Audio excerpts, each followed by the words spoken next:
กองผู้สุ่มคบคณะบริหารงานสหพันธ์แม่หญิงแขวงบริคำไซครั้งที่2สมัยที่8ได้จัดขึ้นในท้ายเดือนแล้วนี้อยู่ที่ห้องประชุมของแขวง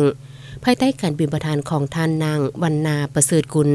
กรรมการพรรคแขวงประธานคณะบริหารงานสหพันธ์แม่หญิงแขวงบริคำไซให้เกียรติเข้าร่วมของท่านวันเลือนปุ๋ยไมนี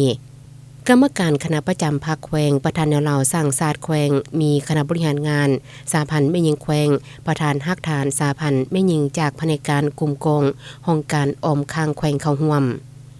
ท่านนางคำใบบริวรรณรองประธานคณะบริหารงานสหพันธ์แม่หญิงแขวงได้ขึ้นผ่านห้างบทสรุปการเคลื่อนไหว6เดือนท้ายปี2025ผ่านมาโดยจะตั้งผันขยายแผนพัฒนาแม่หญิงแขวง5ปี2025หา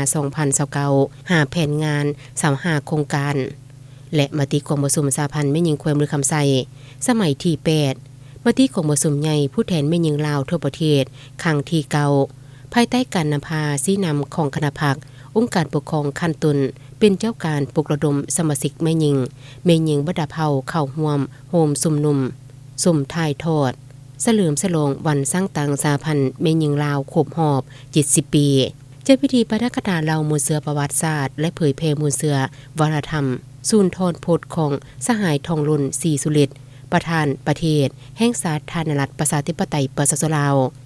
คณะแผนกสร้างเงื่อนไขให้สมาชิกแม่หญิงได้ไปยกระดับทางด้านวิชาเฉพาะทฤษฎีและประกอบเข้าในตำแหน่งงานขั้นต่างๆตามเงื่อนไขตัวจริงยกย่อสรรเสริญผู้ที่มีผลงานดีเด่นในการเคลื่อนไหวปฏิบัติหน้าที่เวียกงาน106ฮักทาน144หน่วย103บานและบุคคลบริจาคเลือดเพื่อช่วยเหลือสังคมสมาคมนักธุรกิจแม่หญิงแขวงบริคำไซได้รับรางวัลนักธุรกิจชั้นนำดีเด่น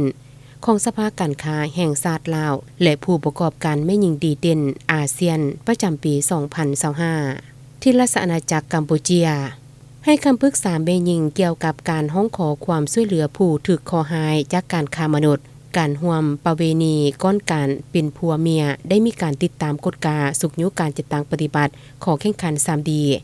บรรดาฮักฐานหน่วยและบ้านเข้าร่วมลงสุกยุติดตามเวียกงานโภชนาการตัวแบบอยู่ขั้นเมืองและได้รับถุงใส่ 3D จากศูนย์กลางสหพันธ์แม่หญิงลาวกลุ่มประชุมครั้งนี้ต่างนาสหพันธ์แม่หญิงบรรดาเมืองยังได้ประกอบความเห็นพร้อมรายงานการจัดตั้งปฏิบัติเวียกงานในขั้นเมืองโดยยกให้เห็นลายเวียกงานที่ผลเด่นและบทเรียนที่ทดทอนได้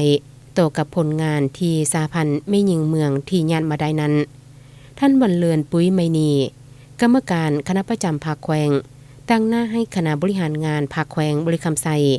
ได้เป็นเกียรติขึ้นมอบถุงใส่ 3D ของศูนย์กลางสหพันธ์แม่หญิงลาวให้สหพันธ์แม่หญิงเมืองปักสันเมืองปักกระดิ่งเมืองบริคันและสหพันธ์แม่หญิงเมืองทับบาทมอบมายั่งยืนรักษานามยศทุ่งไส้สำดีให้สหพันธ์แม่หญิงเมืองคำเกิดเมืองเวียงทองและเมืองไซจำพรอย่างสมเกียรติ